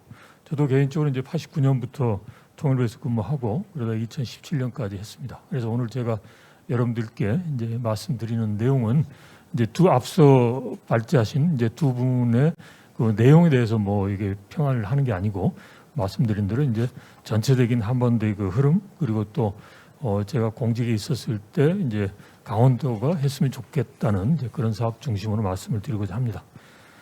우리는 아시는 것처럼 이제 분단의 시작과 함께 남북 간이 하나 되는 통일 노력이 있었습니다. 그렇지만 70년이 지난 통일 노력에도 불구하고 안타깝게도 한반도 분단 군조는 지속되고 있습니다. 이러한 상황의 주된 요인은 이제 아무래도 국제사회의 정상적인 이론으로 행동하는데 매우 소극적인 북한에게 있지만, 이러한 북한을 상대로 우리가 취한 접근이 과연 주어진 상황에서 우리가 원하는 방향으로 북한이 변화를 할 수 있도록 그러한 결과를 가져오는데 과연 적절했느냐라는 물음을 우리가 근본적으로 할 필요가 있지 않나 싶습니다. 그래서 저는 개인적으로 봤을 때 지금까지 우리는 북한 문제를 다루고 통일을 다룰 때 이념의 틀에서 정부 주도로, 그리고 나라와 나라 사이의 관계가 아닌 통일을 지향하는 잠정적인 특수관계라는 입장에서 다루어 오다 보니까 여러 가지 문제가 있지 않았나 싶습니다. 그러니까 우선은 이제 남북 간 이념 차이, 그리고 또 동족 상잔의 6.25 전쟁 경험이 만들어진 원초적인 남북 간 적대적 대립과 불신의 정서가 강해서 남북 간의 대화와 교류 협력이 안정적으로 확대 발전되지 못했고, 그리고 또 중요한 게 정부 주도로 민간의 사소한 북한 접촉도 승인제로 관리를 하다 보니까 이제 민간이 통일과 관련된 활동을 할 수 있는 역량이 성장할 수 없는, 그래서 결과적으로 남북 관계도 어려웠다는 거고요. 그다음에 또 하나는 북한의 특수성을 고려한 유화적 대응으로 핵 개발 등 남북 관계 진전을 가로막는 북한의 일탈 행위를 충분히 방지하지 못한 게 아닌가 싶습니다. 그래서 이제 앞으로는 이러한 이제 소위 이념 중심, 그다음에 정부 중심, 그리고 또 너무 북한의 특수성을 강조하는 그러한 접근에서 이제 벗어나서 이념보다는 이제 실용 중심, 그리고 정부보다는 또 민간 속에는 이제 지자체도 포함됩니다. 이제 민간 중심, 그리고 북한에게 특수성 인정보다는 이제 국제적인 규범 적용을 이제 지향하는 그러한 통일 시대를 만들어 가야 되겠다 싶습니다. 그렇게 되다 보면 아무래도 이제 지금의 남북 관계가 어렵습니다만은 이제 지금의 한중 관계처럼 남북 관계도 변화할 수 있는 이제 그러한 이제 흐름이 형성이 되고, 그 과정에서 강원도의 역할도 이제 많아질 수 있겠다 싶습니다. 자, 그렇다면 두 번째로 이제 강원도의 역할에 대해서 한번 이제 의견을 말씀드리겠습니다. 2018년 강원도 평창에서 진행된 동계올림픽은 남북 정상회담과 미북 정상회담 등 한반도에서의 봄 같은 날이 오도록 하는 계기가 됐습니다. 바로 이러한 평창 동계올림픽 이것 자체를 놓고 보더라도 강원도가 한반도 평화의 그런 발원지로서 이제 충분히 작용할 수 있다라고 생각합니다. 이러한 강원도가 앞으로 이제 통일 사업 그리고 북한과의 여러 가지 협력을 함에 있어서 고려해야 될 사항으로서 첫 번째는 우선은 뭐 일반적인 상황 같습니다만은 상황에 맞는 단계별 접근을 할 필요가 있겠다. 그래서 우선 남북 강원도 간 불신을 넘어서는 신뢰를 구축하고 그런 다음에 이제 다양한 협력의 공존의 장을 마련하는 게 필요하겠다라는 거고요. 그다음에 두 번째는 일회성 프로젝트가 아니라 앞으로 계속되면서 발전적으로 추진되는 방향으로 접근해 줄 필요가 있겠다 싶습니다. 이러한 전략 방향에서 강원도가 할 수 있는 걸 한번 생각을 해보겠습니다. 우선 단기적으로 고려해 볼 수 있는 프로젝트는 강원도가 2018년 평창 동계올림픽 이후 역점적으로 진행하고 있는 2024년 청소년 동계올림픽과 관련된 남북한 협력이라고 할 수 있습니다. 그간 경험했던 남북 단일팀 구성이나 선수단 공동 입장 및 공동 응원과 함께 마식령 스키장 등 북한 지역을 선수단 훈련 등의 용도로 활용하는 방안 등을 적극적으로 추진해 볼 수 있겠습니다. 그리고 동계올림픽 이후에 올림픽 시설에 남북한 국제사회도 포함되겠죠. 공동 활용 및 정례적인 남북 강원도 간 스포츠 교류도 추진해 볼 수 있겠습니다. 관광 분야에 있어서는 금강산 관광의 단순한 재개를 넘어서 설악산과 금강산, 원산으로 이어지는 지역을 남북 강원도가 공동으로 개발하여 국제 관광 특구를 조성하는 프로젝트를 고려해 볼 수 있습니다. 우선 해당 지역에 대한 관광을 시범적으로 진행하면서 관광에 필요한 인프라, 즉 숙소, 교통, 관광객 편의시설 확충 등을 위해 협력해 나가고 필요하다면 남북 강원도가 함께 참여하는 국제관광관리공단을 설립해서 운영하는 것도 고려해 볼 수 있지 않나 싶습니다. 그래서 금강산 관광이 활성화되면 지금 이산가족 면회소가 금강산에 있는데 이산가족 면회소의 활용을 통한 이산가족 문제의 해결도 도모해 볼 수 있을 것입니다. 그리고 국제관광특구 지역 내의 이동은 육로를 기본으로 하지만 해로 및 크루즈 및 선박을 활용한 해상관광도 포함해 볼 수 있을 것입니다. 그리고 산림 분야는 뭐 기존에 계속 하고 있는 산림 병해충 공동 방제를 포함한 뭐 산림 육성인데 여기서 이제 중요한 것은 지금 지구 온난화에 따른 탄소 배출권과 연계한 이제 경제적 차원에서의 산림 협력 이런 부분이 이제 중요하겠다 싶습니다. 특히나 뭐 단편적입니다만은 지역적으로 우세종인 이제 금강송 이런 그 경제적으로 이제 유익한 그러한 수목을 육성하고 송이버섯 재배 등도 추진해 볼 수 있겠습니다. 그리고 또 아울러서 남북 강원도는 동해를 함께 접하고 있으니까 어업 협력을 포함한 남북 해양 협력 그리고 또 필요하다면 중고 오선을 북한에 제공하여 북한 수역에서의 어로 작업을 지원해주고 수산물로 상환받는 어로 협력도 충분히 가능하고 원양 어업에 대한 협력도 가능할 것입니다. 그리고 또 하나는 제진과 강릉 간 단절 구간이 연결될 경우 남북 강원도가 동해선으로 연결되고 동해선은 원산, 낮은 선봉을 거쳐 핫산과 블라디보스톡을 통해 시베리아 횡단 철도로 이어질 수 있고 이럴 경우에 강원도가 중심이 돼서 동북아 철도 공동체의 구축의 기본 토대가 될 수 있겠습니다. 또 특히 또 중요한 거는 이제 국제사회 협력 등 여건 조성이 필요해서 우리가 비무장지대를 일종의 남북 간의 협력 그리고 또 조한범 박사께서 말씀하신 이제 평화의 상징적인 그러한 지역으로서도 활용할 수 있겠습니다. 이제 이것과 관련해서 기본적으로는 이제 자연 생태 보존을 위한 협력 그리고 또 이미 정부가 추진했던 생태 평화공원 조성 문제 그리고 또 이제 요즘 이야기가 나오고 있는 유엔 사무국의 유치도 한번 우리가 생각해 볼 필요가 있지 않겠습니다. 저는 이제 기본적으로 이제 강원도는 남북 간의 협력 그리고 한반도 평화를 위한 가장 기본적인 그런 이제 여건을 가지고 있는 지방자치단체다라고 생각합니다. 그래서 앞으로 강원도가 남북한 분단의 상징이지만 남북 간의 협력과 평화의 발원지로 성장해 갈 수 있었으면 좋겠다라는 말씀을 드립니다. 예, 이상입니다.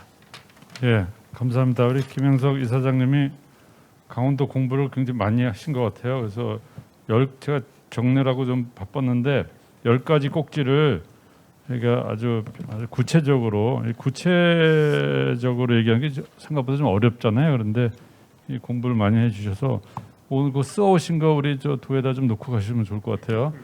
예.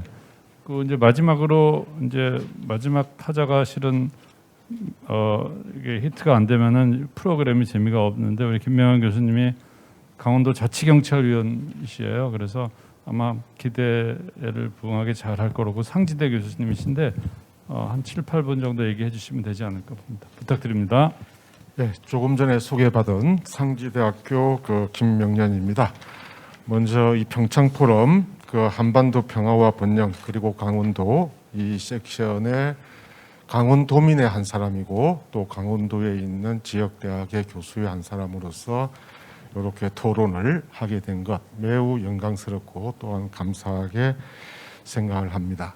오늘 제가 좀 토론을 하고자 하는 것은 조한범 박사님의 어떤 발제글 그리고 김기석 어떤 교수님의 어떤 발제글을 바탕으로 해서 이제 궁극적으로 이제 그것이 나타나는 모습은 이제 강원평화특별자치도 법이 이제 형성될 텐데 이것에 대한 입법 전략, 이제 입법 전략과 입법 체계에 대해서 뭐 구체적인 내용보다 좀 말씀을 드리겠습니다. 이 말씀을 드리기 전에 한번 여러분들이 상상을 한번 해보셨으면 좋겠어요. 조한범 박사님께서 강원도의 역할 쭉 이제 사업을 이제 가능한 사업들을 열거를 하셨고 조금 전에 이제 김영석 이제 이사장님께서 또 아주 구체적인 뭐 갈마 연결하는 사업이 있는데 이 사업을 정말 필요한 사업입니다. 이 사업을 강원도가 우리가 독자적으로 자기 책임으로 이 사업을 수행을 할 수 있는 사업인가? 이 사업을 라고 하는 부분들에 대한 여러분들의 한번 판단을 좀 해보셔야 되고 두 번째로는 이제 김기석 교수님께서 이제 허영 법안과 이양수 법안을 이제 말씀을 드렸는데 제가 사실은 강원특별법 제정과 관련돼서 작년에 이제 자문을 좀 해달라고 해서 한 3차례 이렇게 자문을 한 적이 있습니다. 이제 그런데 강원도가 이제 추진을 하고 싶은 것은 두 가지 파트가 되어 있는 겁니다. 조금 전에 김기석 교수님께서 말씀하시는 바와 같이 자치라고 하는 소위 말해서 조한범 박사님께서 말씀하시는 분단 비용의 균등화 또는 분단이라든지 어떤 살림이라든지 환경이라든지 이제 강원도가 지정학적인 어떤 주체에 놓여 있음으로써 받게 되는 특별 희생을 전체적인 어떤 비용으로 조절해야죠. 이 정의의 원칙이 맞는 거니까. 이 파트가 하나 있고 이 부분까지가 이양수 법안과 그 허영 법안, 의원의 법안인데 강원도가 추진을 하고자 하는 것들은 이 파트와 더불어서 바로 지금의 논의를 하고 있는 이 사업들에 대한 평화특구, 평화사업에 대한 규제와 이에 대한 권한 이양과 이 내용을 하고 있는 두 가지 파트로 이제 구성이 되어 있다.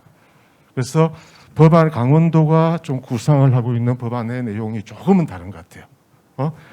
그런 맥락에서 제가 이 입법 전략을 체계를 심사숙고해라. 굉장히 통과되기가 쉽지 않을 거다라고 이렇게 좀 이제 한 건데 입법 모델을 한 것들은 제주특별법이죠. 제주도에 특별하게 자치권이 강화되어 있는 것은 그것이 시범사업적 성격을 가졌기 때문에 그런 것이고 둘째는 그 당시에 이제 국제자유도시라고 하는 어떤 특별한 국가 전략에 의해서 이제 그 만들어진 건데 소위 말해서 제주특별자치 그리고 여러분들이 보게 되면 이 특별자치도법과 시법을 보게 되면 제주특별법이 있고 세종시 특별법이 있습니다. 세종시 특별법은 아주 간단하죠. 그것은 목적은 뭐냐면 수도권 집중 완화입니다. 법의 체계가 완전히 달라요. 이걸 보면서 우리 입장에서는 제주도법을 이제 입법 모델로 하고자 했는데 저는 간단하게 말해서 신기준 의원 안을 발전시킨 겁니다. 강원도가 구성하는 것. 그런데 저는 이것은 입법을 하지 않은 것이 아니라 입법이 되지 못한 것이다. 이렇게 이제 보는 것이 굉장히 이제 맞는 거다. 사실은 오늘 토론에서 이 말을 하는 것들이 좀 굉장히 조심스럽습니다. 강원도에 어떤 기본적인 방침이 있는데 그럼에도 불구하고 김기석 교수님께서 말씀하시는 어떤 법안의 문제점과 어떤 그 추진 전략 이 부분이 저의 생각하고 거의 유사한 거예요. 거의 유사하고 그래서 용기를 내서 한번 다시 이왕에 한번 그 재검토를 해보자라고 하는 목적에서 용기를 내서 합니다. 이제 그렇게 말 그대로 이제 왜 문재인 대통령 조금 전에 2008년부터 공약화가 되어졌고 문재인 대통령도 공약을 했고 국회는 민주당이 압도적 다수를 점하는데 왜 이게 통과 안 되냐는 겁니다. 마음만 먹으면 되는 건데 그래서 바로 그래서 뭐냐면 입법 체계적으로 통과가 되지 못하도록 되어 있는 거다. 이거는 이렇게 말씀을 결론을 내립니다. 결과적으로 보게 되면은 저도 동의를 합니다. 조한범 박사님이나 우리가 어떤 평화와 번영 그리고 지정학적인 상황 속에서 강원도가 가장 잘 할 수 있고 유리한 지점이 있다라고 하는 것은 100% 동의를 하고 그리고 조금 전에 말씀을 드린 바와 같이 분담 비용의 균등화 그리고 분담 등에 따르는 특별 희생에 대한 조정 문제 당연히 국가 전체를 위한 것이 아니까 국가 전체에서 희생 보상을 해야 되는 거죠.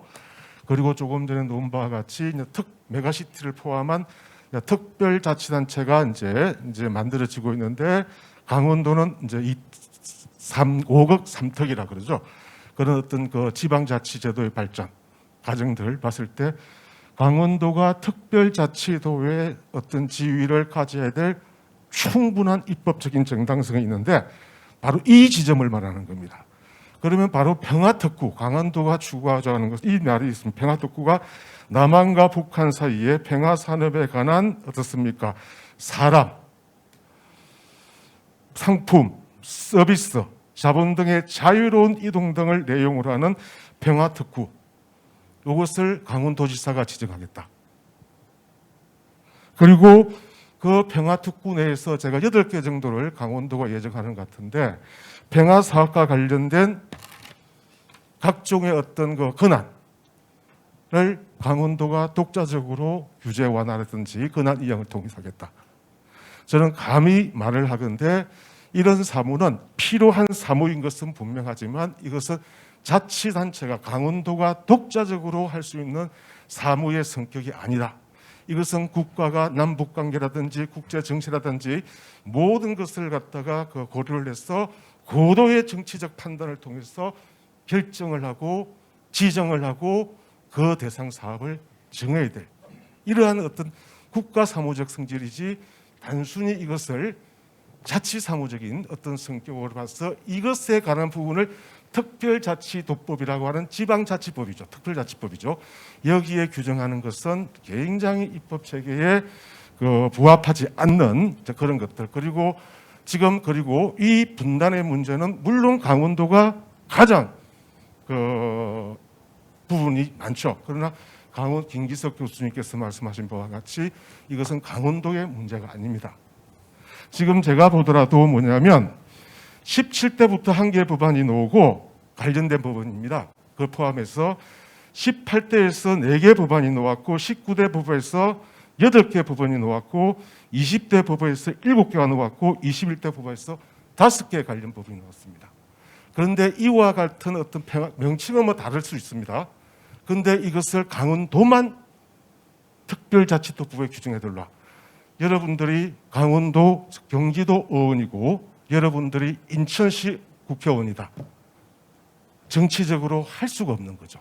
동의를 해줄 수가 없는 거죠. 입법적 동의를 받아낼 수 없고 또 입법 정책의 정당성의 근거도 없습니다.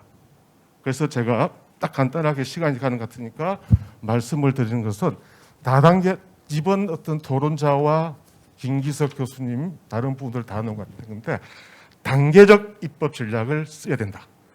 지나치게 욕심을 내쓰고 해서는 안 되는 거다. 그래서 첫째, 통일부에서도 이와 관련된 통일법안에 대한 2019년에 입법 공청회를 했습니다. 그리고 2020년도에 뭐냐면 소위 말해서 적정 지역을 포함해서 이 지역에 대한 뭐냐면 그 통일법안을 마련하기 위한 용역 사업을 이미 추진을 했습니다. 아마 결과가 나왔을 겁니다. 저는 이 사업은 그런데 거기서 문제가 뭐냐? 명칭의 다양성에도 불구하고 그것이 다 경제 특구식으로 경제와 관련됐는데 우리 강원도가 하고자 하는 것은 경제 문제만 아니죠.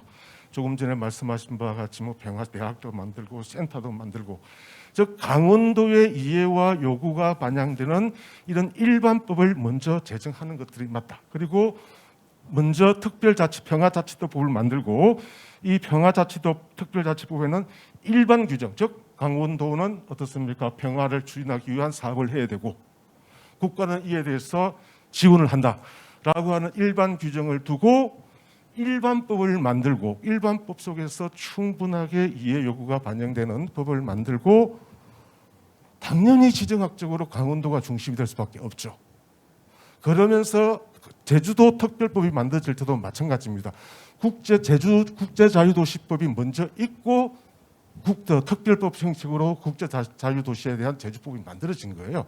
즉 그런 일반법의 규정을 두면서 법이 뭐냐면 만들어졌다는 그 심플하게 가야 된다는 겁니다. 만들어지고 나서 강원도가 갖는 특수한 사항에 대해서 뭐냐면 이후에 2단계로 단계적으로 특례를 갖다가 만들어가는 이런 입법 전략을 써야 되는 것들이지 처음부터 막 저도 법제처 산하의 법제연구원에서 심정강가의 임적정책과 법안 심사를 했습니다. 강원도는 뭘 봐야 되냐면 지금 신기준 의원 법안부터 해서 국회에 뭐냐면 그 전문위원회 검토 그리고 관련 부처의 입장 그 면밀하게 검토를 해봐야 된다는 겁니다. 다 반대하죠. 이런 강원도가 주장하는 뭐 시간이 다 됐으니까 그 기타 뭐 이항수 법안이라든지 허용 법안은 충분하게 통합을 하되 간단하게 말하면 통합이 되기 힘들다. 그러면 더욱더 간단하게 먼저 평화특별자치도법을 만들고 입법 정도로 다단계적 입법 전략을 구상하는 게 통과를 시키는 방법이라는 것. 그리고 꼭 하나 말씀을 드리고 싶은 것은 제가 도민들을 만나봤더니 지나치게 이 사업에 대해서 강원도의 살 길이다. 굉장히 리스크가 크죠. 이게 굉장히 리스크가 큰 겁니다. 그런데 그런 것들을 갖다가 조금 고려하면서 그리고 이 법을 통과하기 위해서는 지방자치법상 당연히 하겠죠. 지방의회 또는 주민투표를 거치도록 되어 있습니다. 명칭 변경이기 때문에 이런 과정 속에서 입법 전략 굉장히 우리 도민들이 기대에 굉장히 커 있는 것 같아요. 그래서 어떤 입법 전략의 불가피성들 이런 것들을 하면서 다단계 낮은 단계에서 다단계적으로 2단계적인 접근을 하는 게 맞는 거고 절대 이 평화특구에 관한 문제는 특별자치도법에서 규정될 수 있는 성질이 아니다라고 하는 것을 말씀을 드립니다. 이상입니다. 예, 감사합니다.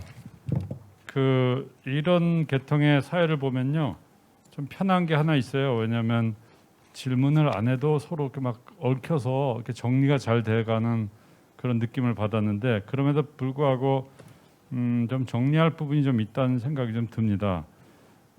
어떤 느낌을 받았냐면 제가 여기 오는데 항상 그 횡성으로 빠져나가서 새마을로에서 왔는데 오늘 딴 생각하다가 그걸 놓치고 원주까지 내려갔어요. 근데 저희 강원도에서 오래 살았기 때문에 한 15분 손해 봐요. 이게 새마을로 가야 되는데 그게 늘 그 강릉 올 때 제 챌린지였는데 딴 생각해갖고 이제 원주까지 내려가서 갔는데 똑같은 것 같아요. 지금 이게 어려운 숙제라고 생각을 안 들었는데 도민들이 좀 통합하고 여러분이 관심을 하면 이 문제 해결하겠다고 보는데 얘기를 쭉 들어보니까 생각보다 어려운 숙제라는 생각이 들어요. 어려운 수학 문제인데 이걸 쉽게 가자, 다단계로 가자 여러 가지 있어서 실은 얘기를 들으면서 좀 더 깊이 고민을 하고 이걸 해결을 하려고 애를 더 써야 된다는 생각을 제가 좀 해봤어요. 그래서 오늘 그 발제하신 두 분께서 일단 세 분의 토론을 듣고 본인이 발표할 때 담았던 거하고 어떤 부분에 좀 수정이 필요한 건지 특별히 김기석 교수님은 우리 김명환 박사님의 지지를 받았기 때문에 그 부분을 완전히 같이 가서 이게 안 한 거냐 못 한 거냐 이런 이슈가 하나가 있어요. 실은 안 했는지 못 했는지 좀 애매한 부분인데 그 부분은 좀 클리어해 주시면 좋겠고요. 그다음에 조한범 연구위원님도 실은 얘기 들으면서 본인이 생각한 거하고 좀 달랐던 부분은 어떤 게 있었는지 그런 쪽으로 이제는 5분만 드리겠고요. 플로어 혹시 질문 있으면 지금 제가 받을 수 있는데 혹시 질문 있으신 분은 한 분 마이크 좀 해주시고요. 그거를 통합해서 하도록 하겠습니다. 그거 제가 결론 안 내리고 그냥 끝내려고 하니까 질문 먼저 짧게 좀 해주시면 좋겠어요. 예. 네. 서울에서 온 그 한국 청년 지속가능발전 협의회 대표를 맡고 있는 김정필이라고 합니다. 듣다가 이제 생각이 든 거는 여러 가지 방안들이 있고 뭐 그렇지만 강원도의 이야기라는 게 가장 컸던 것 같아요. 그러니까 주제 자체가 강원도는 맞는데 한반도 평화를 얘기할 때 결국에는 모든 청년, 한반도 청년, 그러니까 청년 입장에서 생각해 보면 청년 다 같이 해야 된다는 생각을 하고 있거든요. 근데 강원도가 특별자치도가 되려고 하는데 강원도만 그거를 생각하다 보니까 다른 시군구의 지자체들을 같은 편을 못 만드는 것 같거든요. 그러니까 저도 서울 사람으로 서울에서 태어나지 않았지만 서울 사람으로서 강원도를 좀 제3자의 입장에서 강원도 이렇게 생각하고 있구나. 강원도는 이렇게 하려고 하구나라고 바라보는 것 같아요. 그래서 아까 기능 중심에서 얘기한다는 거에 좀 공감이 많이 됐고 그리고 남북 강원도를 같이 할 수 있는 예를 들면 독도가 굳이 일본을 적대시할 건 없지만 독도에 대해서 북한도 같은 의견을 갖고 있기 때문에 뭐 남북 강원도에서 그런 독도에 대한 이야기를 같은 목소리를 낼 수 있는 그러니까 강원도 입장에서 낼 수 있는 특수성이 있어야 될 것 같고 근데 그게 모든 대한민국 사람들에게 다 같이 동의될 만한 강원도의 특수성이어야 되지 않나. 그래서 조금 경제적인 불이익을 받는다고 하더라도 강원도에서 그렇게 해야 우리 한반도의 평화가 달성이 되니까 라고 하면 저도 서울 사람이지만 그러면 해야지 라고 할 수 있지 않나라는 생각을 좀 하게 됐습니다. 예, 서울서 계속 좋은 목소리를 내주시길 바라고요. 우리 두 분한테 마이크를 넘기겠습니다. 조한범 박사님부터 시작해서 5분씩 줄여주면 제가 결론을 내릴 건데 한 5분 맥시멈으로 얘기를 좀 해주시면 좋을 것 같아요. 이 제 파일 좀 하나 띄워주시겠어요? 아까 마지막 장 좀 한번 띄워주시겠습니까? 제가 강원도 얘기를 했는데요. 제가 얘기했던 건 지금 청년이 얘기했던 거랑 얘기하면 강원도만의 문제는 아니죠. 지금 현실은 뭐냐면요. 제가 그 운동을 조만간 하려고 그러는데 이겁니다. 지금 DMZ를 유엔사가 관리하고 있거든요. 문재인 대통령이 북한 갈 때 유엔사 허락을 받습니다. 알고 계셨어요? 유엔사가 가지마 그럼 못 가요. 70년 동안 남의 나라 군대가 내 땅을 관리하고 있는데 아무도 거기 문제를 제기를 안 해요. 문제를 제기하는 사람들은 뭐라 그러느냐? 유엔사 해체하라 또 이렇게 말해요. 근데 유엔사 해체가 되겠습니까? 영국에서? 지금 DMZ를 유엔사가 관리하는 한 강원도의 발전은 안 됩니다. 그러니까 유엔사도 있고 DMZ도 우리가 관리하려면 뭐냐면 그래 유엔사 니들 그대로 있어라. 그러나 이제 DMZ에 대한 관리권은 나한테 다오. 유엔 정전 협정에도 뭐라고 써 있냐면 DMZ를 유엔사가 관리하는데 순전히 군사적 성질에 한한다라고 써 있어요. 그런데 타미풀로 주는 것도 맞고 우리 대통령, 우리 군단장 들어갈 때도 맞고 자기 땅처럼 유엔사가 배타적으로 지금 관리하고 있거든. 근데 여기 대해서 아무도 이 비정상성에 대해서 문제를 안 느껴요. 문제를 느끼는 사람들은 실현 불가능한 방법으로 유엔사 해체라는 걸 내놓으니까 항상 좌판이 어쩌니 몰리는 거거든요. 그 제가 타협안이 뭐냐? 그래 유엔사는 국제적인 질서고 그냥 단기간 해체가 안 되니 유엔사는 그대로 존재해라. 존중해 주마. 그러나 내 땅에 대한 주권은 이제 다오. 적어도 평화적 관리권, 평화적 이용권에 대해서는 대한민국의 주권을 돌려다오라는 게 제 DMZ 관리권 환수의 운동을 제가 지금 하고 있습니다. 대선 때문에 지금. 그럼 유엔사의 설립 근거가 뭐냐? 유엔 안보리에서 결정했거든요. 물론 지금 유엔사는 유엔하고 아무 관계가 없는 조직입니다. 지금은 유엔 사무총장 얘기했고 유엔사한테 말을 안 들으면 유엔 총회나 유엔 안보리한테 얘기하는 거죠. 이러이러하니 이제 유엔에서 결정을 해 주시오. 대한민국 영토에 대한 관리권을 우리한테 달라고. 북한은 이미 가져갔어요. 지들이. 조선인민군 판문점 대표부가 정전체제를 해체하고 지들이 관리합니다. 김정은은 들어올 때 제 맘대로 들어와요. 우린 들어갈 때 문재인 대통령은 허락받고 갑니다. 참 우리나라 대통령 성격도 좋아요. 모든 대통령들. 노무현도 허락받고 갔고 문재인도 허락받고 갔고 다 허락받고 가는데 여러분들은 감히 그 근처에 가겠습니까? 내 땅에 대한 관리권도 없는 상황에서 어떻게 강원도가 평화특별자치도를 실현하고 이런 모든 제약에서 벗어날 수가 있겠습니까? 그래서 이건 실현 가능합니다. 그래서 이런 큰 문제를 해결하지 않으면 이건 이제 전체적인 솔리다리티 연대가 필요하겠죠. 그래서 실현 가능한 데서부터 풀어나갈 수 있다. 그래서 제가 아까 마지막에 말씀을 안 드렸고 마지막 답변으로 가름을 하겠습니다. 네, 감사합니다. 뭐 세 분이 다 좋은 뭐 의견들을 많이 주셔서 그 앞으로 이거 뭐 제1처럼 돼 버렸어요. 제가 발표했다고. 제1이 아니고요. 여러분 여기다 다 모두 같이 해야 될 일인데 자체 종류에 관해서 우선 꼭 한 가지 많이들 질문하시는 게 뭐냐면 제주 특별자치도 아까 지금 특례 씨 말씀하셨는데 강원 특별자치도가 되면 시군 그러니까 시장 군수를 임명하는 걸로 되는 거냐? 왜냐하면 제주도 그렇게 하고 있잖아요. 서귀포 시장하고 제주시장 다 임명하지 않습니까? 문제가 많다는 게 드러났기 때문에 강원도를 그렇게 안 하려고 그럽니다. 그러니까 18개 시군은 여전히 지선을 통해서 뽑는 자치단체를 갖는 걸로 그렇게 법안을 만들었고요. 그거 뭐 하나 말씀을 드리고 그다음에 오늘 논의의 핵심은 아까 김명현 교수님께서 이게 남북 관계는 그 지방자치 레벨의 문제가 아니라 국가 사무의 문제가 아니냐 하는 문제 제기를 하셨어요. 아주 핵심적인 부분이거든요. 저희가 하려고 하는 건 그걸 깨야 된다는 주장을 하고 있는 겁니다. 지금 지금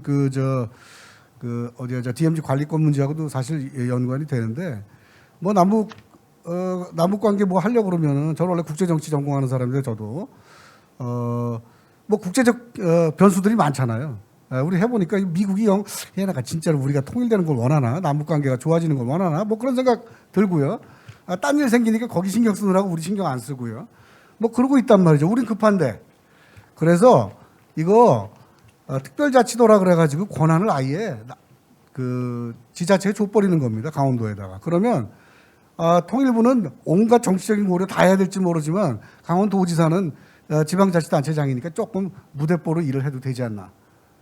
자치권을 가지고 있으니까요. 지금은 자치권이 없기 때문에 안 됩니다. 그런 식의 발상의 전환으로부터 사실은 이런 문제들이 추진되고 있는 겁니다. 그래서 뭐랄까 좀 그 생각이 달라져야 된다. 기존에 우리가 가지고 있던 남북관계의 문제라든가 자치의 문제라든가 이런 것들에 대해서 좀 과감하게 새로운 말하자면 사고 방식을 가지고 접근하는 것이 필요하다는 그런 생각을 지금 말씀을 드리는 것이고요. 그다음에 역시 아까 어렵다 자꾸 말씀하셨는데 제가 이걸 하면서 제일 어려움으로 부딪히는 벽이 그겁니다. 안 될 거야. 너무 어려워. 딴 데서 해줄 리가 없어. 됩니다. 네, 됩니다. 그다음에 제가 이번에는 왜 되게 됐는지를 여러 요인들을 만들었잖아요. 그거 사실 뭐 누가 만든 거 아니고 제가 만든 건데 여러 가지 요건으로 봤을 때 지금은 굉장히 좋은 조건이 됐습니다. 그래서 노력을 안 해서 안 된다. 했는데 아까 안 교수님께서 안 한 거냐 못 한 거냐 클리어하라고 말씀하셨는데 못 한 겁니다. 하고 싶었지만 못 한 거고요. 왜 못했느냐? 안 했기 때문에 못한 겁니다. 그렇게 정리하면 약간 좀 애매한데요. 그죠? 훨씬 더 적극적으로, 진짜로 이걸 하겠다는 의지를 가지고 해야지 됩니다. 어렵기 때문에. 네, 이상입니다. 예, 감사드립니다. 한반도 평화 번영 그리고 강원도라는 주제로 저희가 1분 안에 마치겠습니다. 저희가 세션을 했는데 정말 5분의 발제와 토론이 무르르듯 전문성을 가졌는데요. 제가 이거 들으면서 어떻게 요약할까 생각을 해봤는데 붕어빵에 붕어 없다는 말이 항상 늘 생각이 나는데 평화특별자치도에 평화가 없는 그러면 안 될 거라는 생각을 늘 저는 하고 있는데 김기석 교수님 마지막에 강원도스럽게 하자. 이게 분권적 사고죠. 이양 아까 또 처음에 조한범 박사님이 이제 오랫동안 가난해서 오히려 그게 자산이 된다. 그러니까 실은 이제 특별하게 강원도가 끌고 갈 수 있는 그림을 그려야지 된다는 판단을 다시 한번 하고 강원도의 평화는 특별하다는 것을 좀 더 우리가 공부를 하고 다양성을 갖고 노력을 하면 됩니다. 또 안 했기 때문에 이제 하면 됩니다. 이런 생각을 갖고 저희가 강원평화특별자치도에 진짜 첫 단추를 오랫동안 끼웠다가 풀다가 끼웠다 푸는데 이번에는 이걸 기회로 저희가 강원도에는 정말 특별한 자치도가 될 거라고 믿고 여러분들이 많이 도와주시고 또 여기 전문가분들도 다양한 목소리로 내주시길 바라면서 오늘 한반도 평화 번영 그리고 강원도 세션을 이걸로 마치겠습니다. 감사합니다. 사진을 찍는 거. 자, 이상으로 한반도 평화 번영 그리고 강원도라는 주제로 진행된 포럼을 마치겠습니다. 포럼에 참석해 주신 전문가분들, 포럼 개최에 힘써 주신 관계자 여러분들, 그리고 온라인으로 포럼을 시청해 주신 여러분께 감사드립니다. 이상입니다.